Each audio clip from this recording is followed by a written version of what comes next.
Do nosso conteúdo de alimentos e nutrientes, a parte 2 desse conteúdo. Então a gente vai falar um pouquinho mais sobre aquela questão que a gente comentou bastante sobre os nutrientes. Então vejam só, nutrientes, eles se enquadram em dois grandes grupos que também já foram comentados anteriormente, que são os macronutrientes e os micronutrientes. Macronutrientes são os que a gente ingere em maior quantidade e, consequentemente, os micronutrientes a gente ingere em menor quantidade. Macronutrientes são eles: os carboidratos, os lipídios, que são as gorduras, e as proteínas. Já os micronutrientes são as vitaminas e minerais.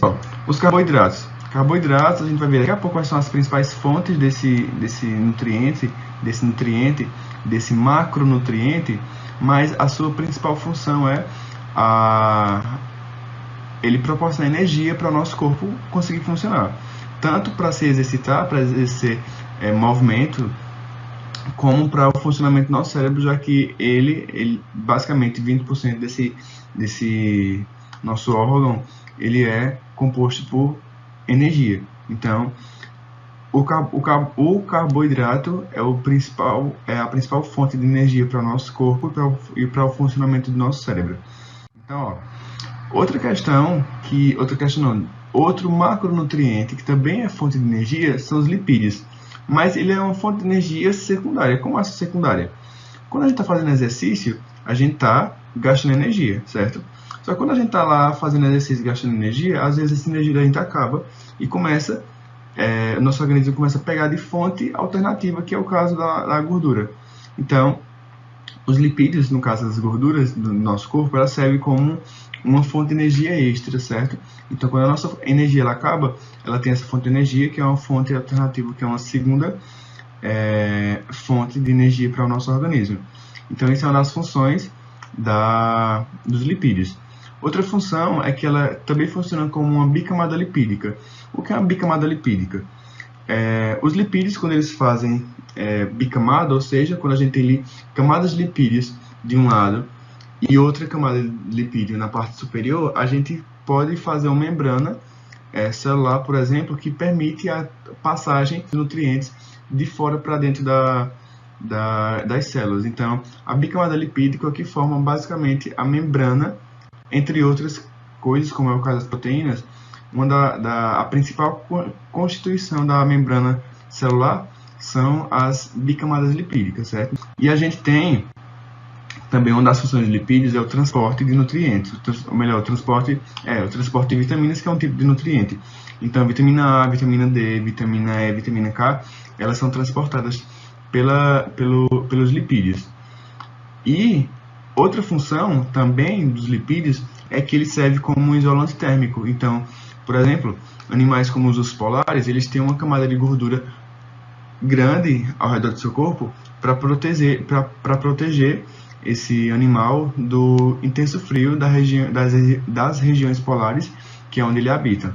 Então, os polares eles têm aí essas camadas lipídicas como um isolamento térmico para que ele não consiga para que a transferência de calor do corpo dele para o meio seja um pouco interferida. Então, ele consegue reter mais calor no seu organismo. E a gente tem as proteínas, que também são um tipo de macronutrientes, que entre as suas funções, ela tem a função de construção muscular das fibras do músculo. Então, a proteína serve para reconstruir o músculo.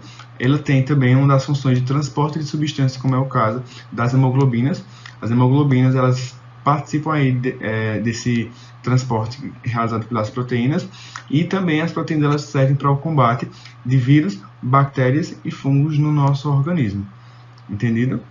Vitaminas e minerais têm diversas funções no nosso organismo. Por exemplo, os minerais, que são eles o cálcio, o ferro, o sódio, eles têm diversas funções no nosso organismo, como a questão de melhorar o desempenho de algumas funções do nosso corpo. Então, por exemplo, a gente consegue encontrar o ferro e o cálcio no leite, e a gente consumindo esse produto e ingerindo esse mineral, a gente pode estar melhorando a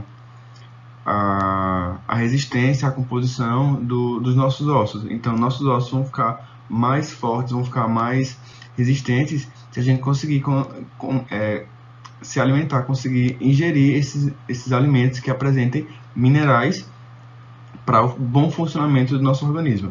Então, quando a gente consome os minerais adequados de maneira correta, ou seja, consumindo alimentos naturais, a gente consegue obter aí uma grande quantidade de minerais que são essenciais para o bom funcionamento do nosso organismo. Só que a gente também tem as vitaminas. As vitaminas, elas têm diversas funções no nosso organismo, como por exemplo, eu trouxe essa tabelinha aqui, deixa eu pegar o laser. A gente tem a vitamina A, B, cadê? É porque a numeração não está muito boa para vocês visualizarem. Mas a gente tem mais de uma definição para a vitamina B. A gente tem vitamina C, vitamina D, vitamina E, vitamina K. Então, essas vitaminas todas elas têm uma função. Então, por exemplo, a vitamina A ela é encontrada no fígado, na manteiga. E a gente não ingerindo esses materiais que são fontes de vitamina A, a gente pode ter o quê? O ressecamento da pele e dos olhos, dificuldade para enxergar com pouca luz, Então vejam que, da mesma forma que os minerais, as vitaminas elas servem para um bom desempenho das funções do nosso organismo. Então, se você deixar de consumir alimentos que são ricos em vitaminas e minerais, algumas funções do nosso organismo vão ficar um pouco prejudicadas.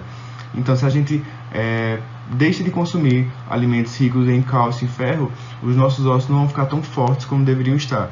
Se a gente deixa de consumir alimentos com algumas vitaminas, algumas funções do nosso organismo vão ficar um pouco limitadas. Então, a gente tem que sempre estar tendo uma alimentação balanceada e rica em vitaminas e minerais, da mesma forma que ter um bom controle do consumo de macronutrientes, que são as proteínas, os lipídios, os carboidratos, que agora a gente vai ver quais são as principais fontes desses alimentos, desses nutrientes. Então, as principais fontes de carboidratos na nossa alimentação são arroz, a gente tem batata, a gente tem as frutas, os lipídios, a gente tem o abacate, que é uma fonte de gordura boa para o nosso organismo, a gente tem os azeites, a gente tem a manteiga, fonte de proteínas, frango, carnes vermelhas, ovos, a gente tem peixe e fontes de vitaminas e minerais, diversas frutas e vegetais, certo? Então, vejam só,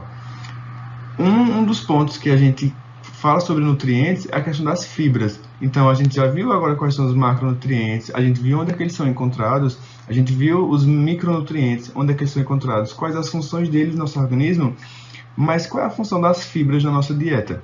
Então, vejam só, a gente consegue encontrar fibras em um monte de alimento. Então, a gente consegue encontrar fibras em abacate, ameixa, caqui, maçã, mamão, em inúmeros alimentos a gente consegue encontrar a fibra, mas ela tem uma função bem específica no nosso organismo, porque a gente não consegue digerir esse alimento. Mas, professor, por que a gente precisa se alimentar de um nutriente que o nosso organismo não vai digerir? Qual é a função? Vamos lá. Então, nosso corpo não digere as fibras, ou seja, não consegue desmontá-las dentro do nosso estômago. Então, por que devemos ingeri-las? Nós devemos ingerir as fibras porque a presença de fibras impede que as fezes fiquem muito duras, ou seja, facilita a evacuação. Então, a principal função das fibras é a facilidade da evacuação desse material orgânico que ficou dentro do nosso organismo após a digestão. Então, gente, por hoje é só. Espero que vocês tenham gostado dessa aula. E a gente, próxima aula, finaliza esse capítulo e a gente dá início aí às revisões para vocês conseguirem fazer uma boa avaliação sobre o conteúdo, certo? Então, espero que vocês não tenham ficado com muitas dúvidas e que tenham gostado desse conteúdo da aula de hoje.